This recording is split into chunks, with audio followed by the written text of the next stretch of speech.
Hello there and welcome. I'm Ole Brugger, and if you're new here, I really hope I'll earn your subscription today. A while ago I built these two houses and it was a very fast build because I just needed in a hurry. And now I'm in the same situation again. Today it's Saturday and on Wednesday my players will show up for the big heist. And I'm going to build a huge tavern in 2 floors and we better get started.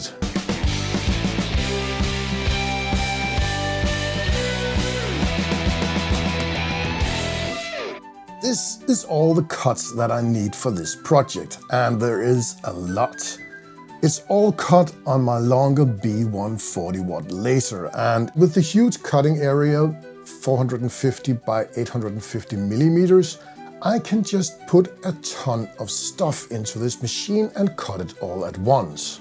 I have refined my design a bit on the modular thing, and I have reduced the number of parts that I need to make copies of, so I can make a lot of the same part and it is very fast for me to build. All the parts have been cut out and I just need to paint them, and I will pre-paint everything before I glue it together. And yes, this time I will actually glue it together, but in the future I will make this more modular and I will be able to rearrange the walls and doors and all that stuff. But right now I will glue everything because this is a very specific place and it's not going to be reusable with the walls and stuff like that. And it's actually pretty easy for me just to make a redesign and adapt everything I need for any purpose or scene. First step is to give all these parts some colors, and I'm not gonna use a brush. I'm doing the lazy man's method and it's actually quite effective. Previously I have used speed paints, but it's way too expensive to use speed paints for a project this scale, because the wood, it just sucks up the paint. So now I'm just using some cheap craft paints. It's burnt umber. I mix it in this bottle with 50% water and 50% isopropyl alcohol. And then I just dip all the parts in this mix. Wipe the excess off and set it to dry. And it only takes about 10 minutes to dry, and I can paint over it if I want, or I can just start gluing the parts in. And I'm building fast and I'm working fast, and I just started to paint all these door openings for this half timber, but it was not this type of module I needed. I needed windows, so I made those off camera and you will see them later.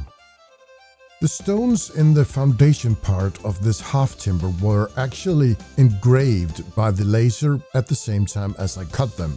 Engraving all these parts makes the manufacture process a bit slower, but it is still faster than if I had to do it all by foam, carving it and all that stuff. So in the end, it is faster.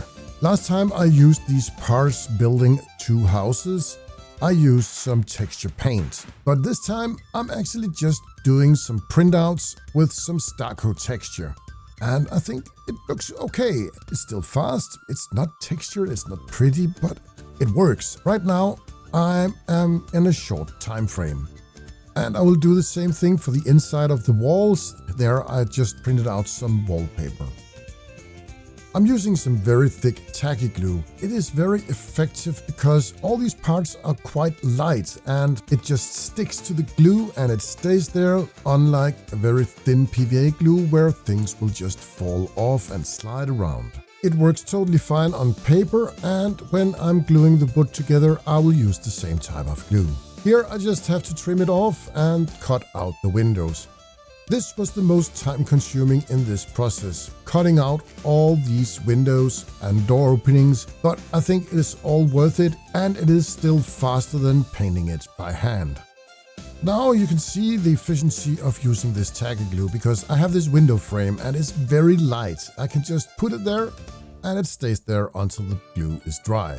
And then I can put the stucco printed look on the other side. I'm not covering the full wall because the half timber with the window will cover up the rest, and I don't need to cut out the window. I just need to put on some glue and then I can line it up with one of my floor tiles.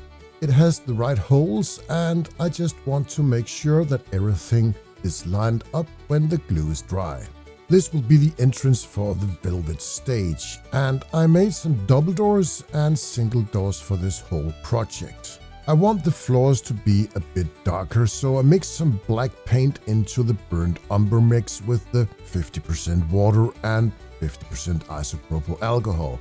And for this curved entrance, I just put some black paint on top of it. Originally, I would have engraved some cobblestones, but I ran out of time, so I think, okay, I'll just paint it black, and then I might dry brush it with some gray and brown tones later.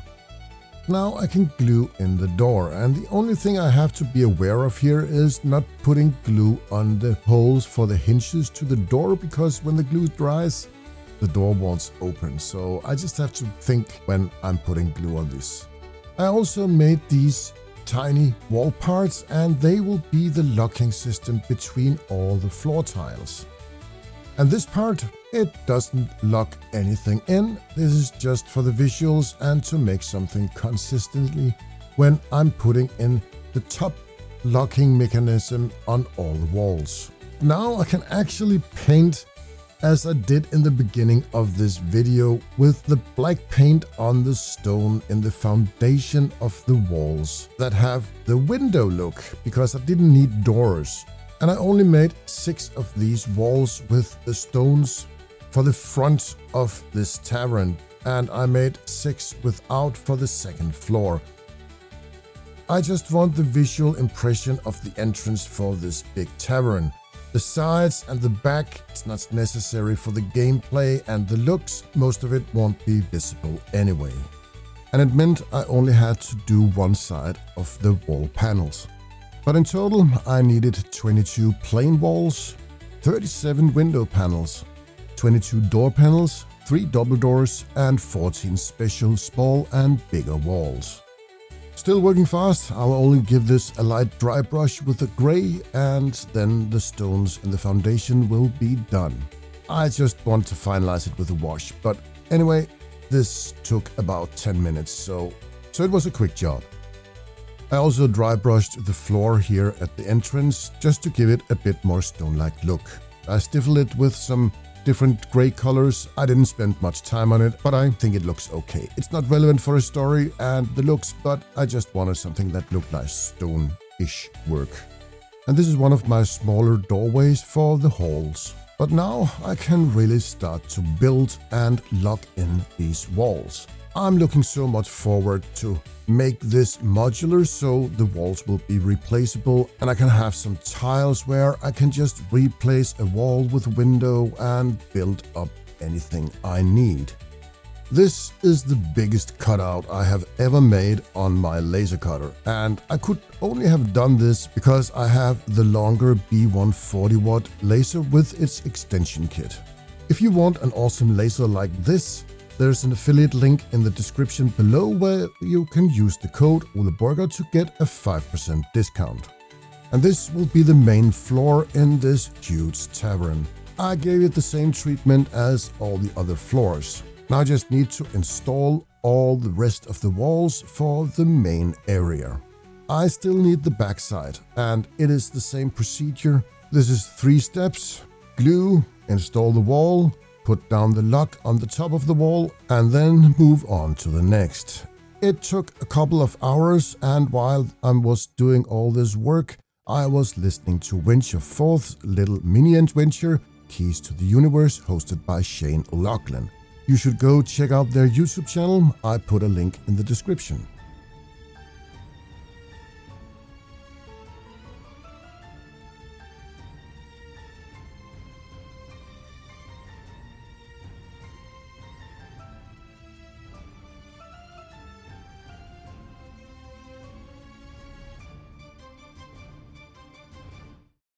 This is the last couple of pieces I need for the bottom floor. This is a long hallway, and then I need a couple of rooms and a back door. All these short walls with doorways and openings have a built-in lock, so the floors will interlock with each other. First floor is done, and now I can start building the second floor. Fortunately, there's not as many walls and doors on the second floor because there's a huge opening where the guests of the tavern can look down to the main floor. I made some bigger floor sections for the second floor because it's just so easier to work with. It is the same procedure, just popping in all the walls and lock them in. I also made a custom cutout for the railing. It says VS, just a tiny detail. The people who owns this place is very proud of it and they want their logo built into the railing. And we also need a name for the front entrance of the velvet stage. I also made these custom posters. They all relate to some NPCs the players already know. So I'm looking forward to see the reaction of the players when they see them. The plywood they are mounted on is actually the cutouts for the windows, and you can see it right here if you look at the window and the poster. I didn't even plan this, but I thought they looked so cool and they worked so well for these signs. Well, we can't have something called velvet stage without a stage.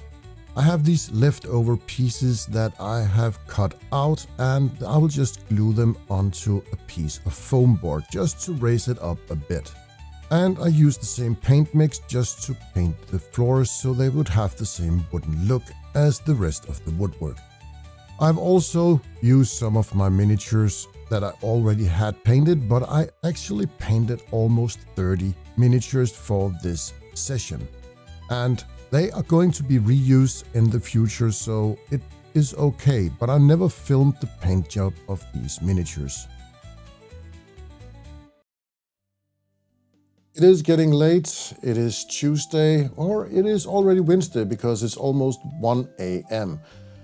I worked on this since I got off work and my players are arriving at 6 p.m. tonight. So I have to put some scatter terrain, set everything up, and then I will be ready and I can go to bed. I actually went to bed right away because I was so tired and I had to be up at 5 o'clock in the morning to go to work. Lucky enough, I was home early so I could spend some time setting everything up and get a fast nap.